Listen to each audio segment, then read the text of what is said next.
지금 이 순간 여러분은 누군가에게 억울한 오해를 받고 있을 수도 있습니다.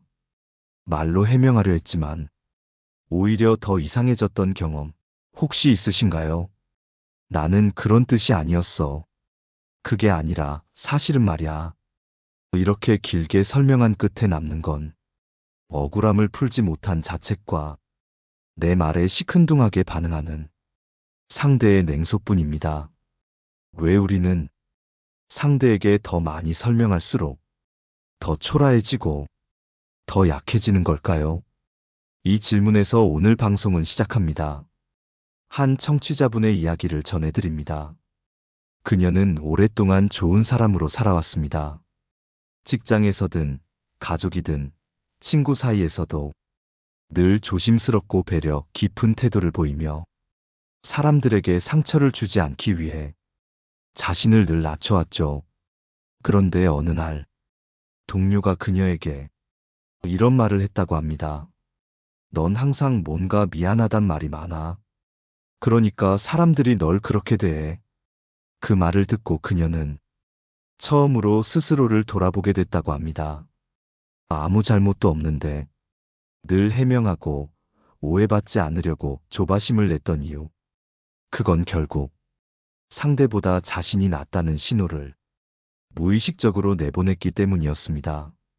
여러분은 자기 설명이 많아지는 순간을 경험해 보신 적 있으신가요?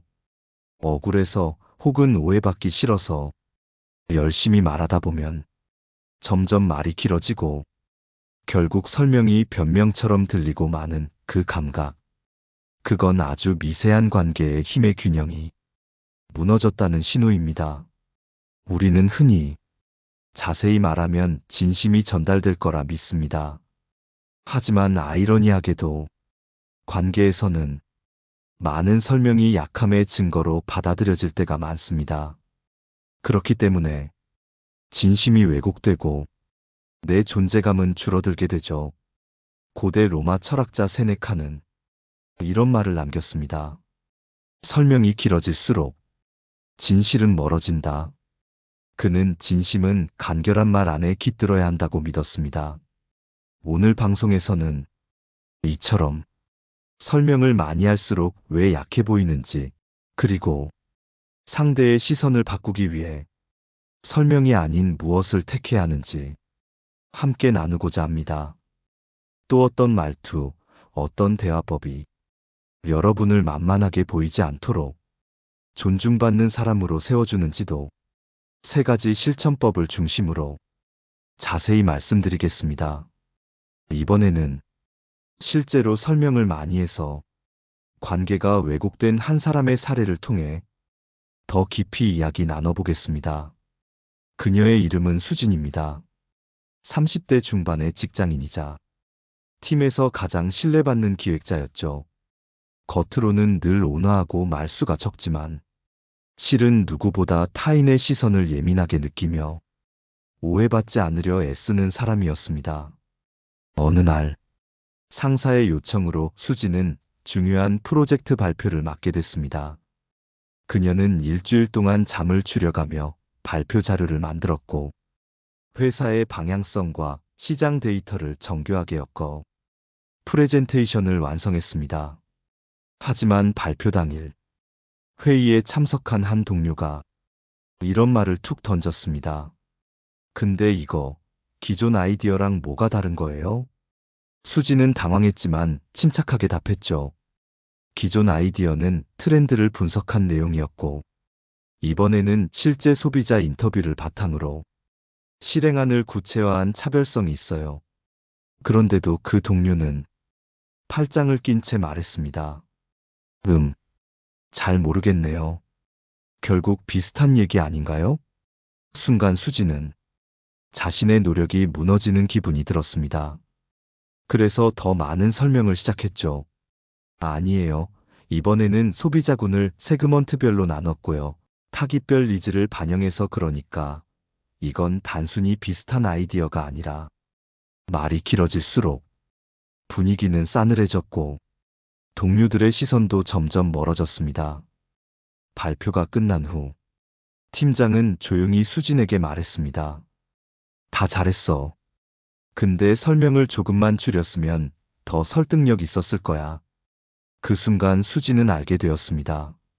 상대에게 인정받고 싶을수록 설명을 덧붙이려는 자신이 오히려 불안한 사람으로 비춰졌다는 것을. 그날 이후 수진은 자신의 말투를 바꾸기 시작했습니다. 말을 덜어내기 시작했죠. 상대의 반응에 조급하게 반응하지 않고 짧고 분명하게 말하되 표정과 눈빛으로 메시지를 전했습니다. 놀랍게도 동료들의 태도가 달라졌습니다. 그녀의 말을 더 집중해서 듣고 반박보다 수긍이 먼저 나왔습니다. 여기서 중요한 포인트는 설명을 줄였다고 해서 소통이 단절된 것이 아니라는 점입니다. 오히려 말이 간결할수록 신뢰는 더 깊어졌고 상대는 수진을 더 성숙한 사람으로 보게 되었습니다. 여러분은 혹시 누군가 앞에서 해명을 해야 할 상황이 올 때 마음이 급해져 말이 꼬이고 길어진 적 없으신가요?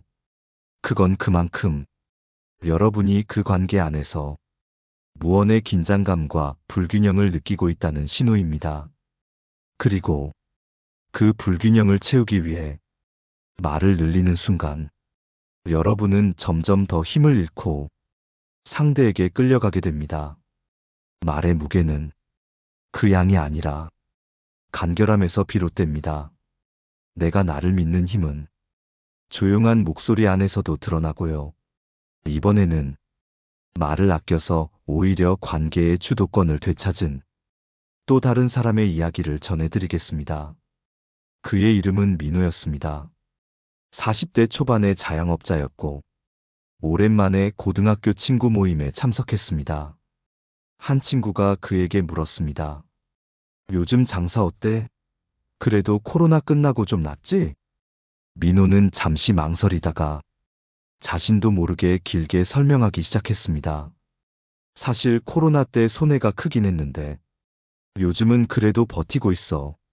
매출은 아직 예전만 못하지만 임대료가 조금 낮아져서 그나마 나아졌고 고정비는 여전히 좀 부담이지만 그래도 단골이 꽤 있어서 한 달에 손익분기점은 맞추고 친구들은 처음엔 고개를 끄덕이며 들었지만 3분도 지나지 않아 다른 화제로 자연스레 넘어갔습니다.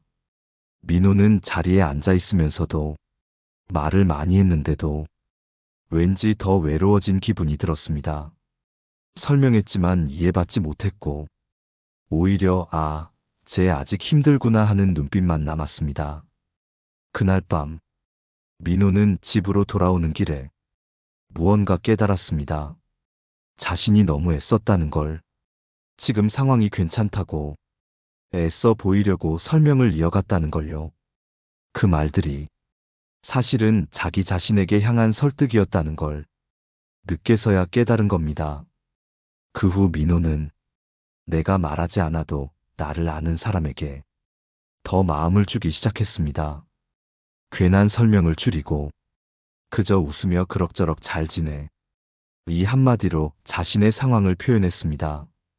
말이 짧아지니 마음이 더 단단해졌습니다. 상대가 놀라운 반응을 보이기도 했습니다.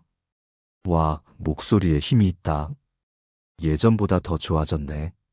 민호는 그때서야 알았습니다. 말이 많아야 진심이 전해지는 게 아니라는 걸요.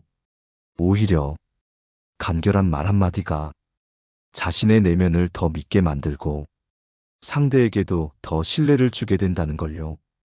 이 이야기를 들으며 여러분도 혹시 필요 이상으로 말하고 있는 건 아닌지 한번 돌아보셨으면 합니다.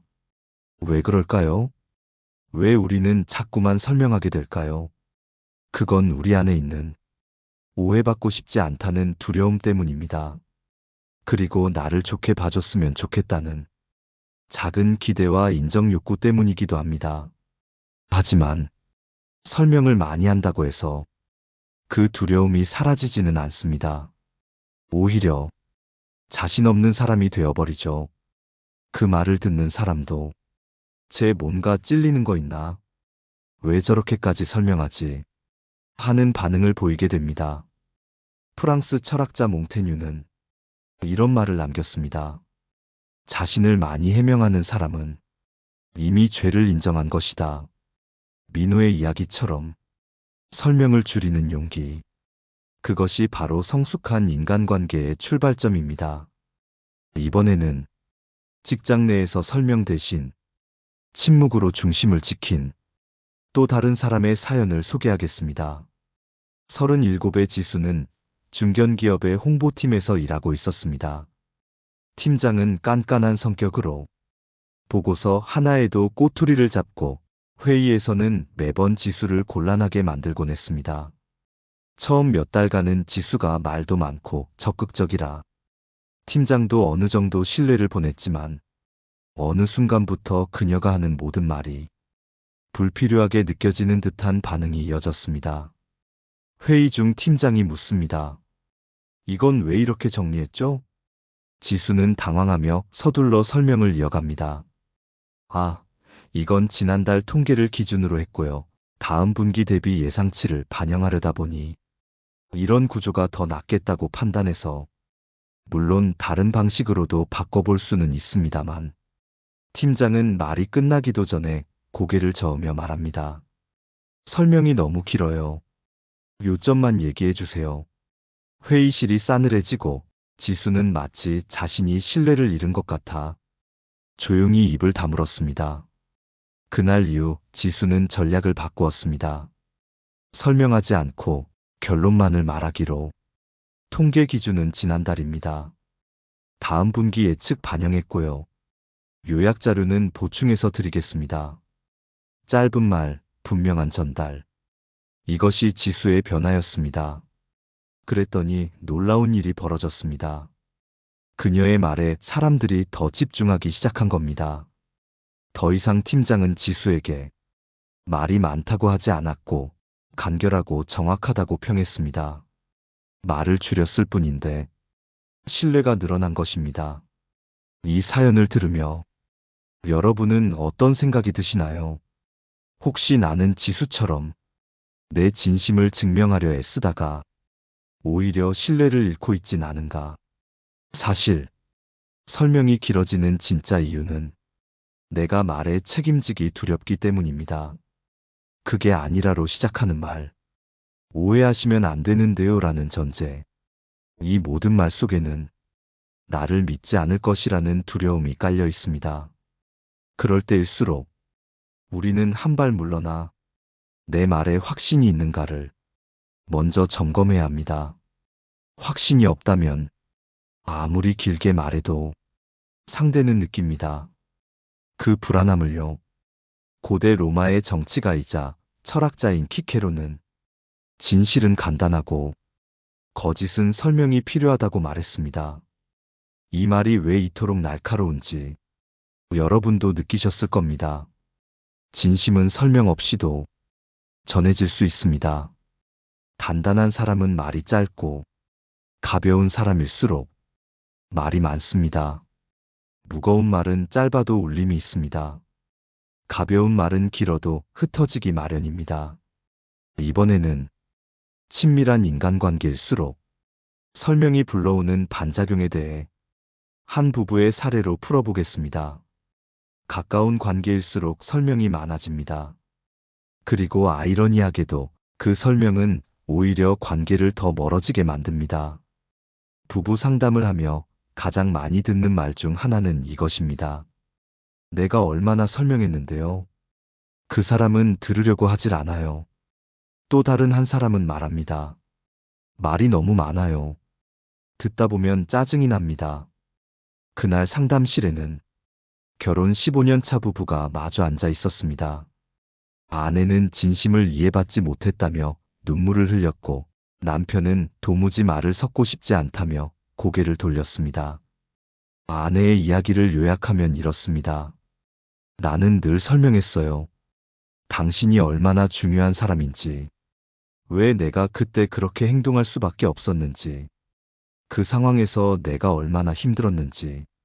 남편은 조용히 말을 이었습니다. 그 설명이 너무 피곤했어요. 그냥 나한테 미안하다고 한마디 하면 되는데 꼭 몇십 분을 돌려 말하더라고요. 여러분도 이런 경험 있지 않나요? 말을 아끼는 사람이 오히려 신뢰를 얻고 많이 설명한 내가 도리어 오해를 산 적. 그 이유는 사람은 설명보다 진심을 느끼고 싶기 때문입니다. 말이 길어지면 의심이 깊어집니다. 말이 짧고 단호할수록 책임감이 느껴집니다. 아내는 말로 남편을 설득하려 했지만 남편은 말보다 행동으로 진심을 보고 싶었습니다. 말이 많아지는 순간 행동은 사라집니다. 말로 내가 얼마나 힘들었는지를 늘어놓는 동안 상대는 점점 지칩니다. 여기서 중요한 질문이 하나 있습니다. 내가 설명하고 있는가? 아니면 진심을 보여주고 있는가? 이 두 가지는 같아 보이지만 결과는 완전히 다릅니다.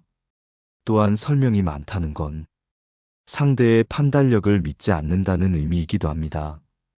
이 사람이 오해할 수도 있겠지. 이 말을 빼면 나를 잘못 볼 수도 있어. 이런 불안이 설명의 형태로 터져나오는 겁니다. 그러니 설명을 줄이는 훈련은 상대의 지성을 존중하는 연습이기도 합니다. 이 정도면 알겠지. 이 말 한마디면 충분하겠지. 이 믿음이 관계를 더 단단하게 만듭니다. 동양의 지혜서인 논어에는 공자의 제자 자공이 말을 함부로 하면 실수가 많다고 기록합니다.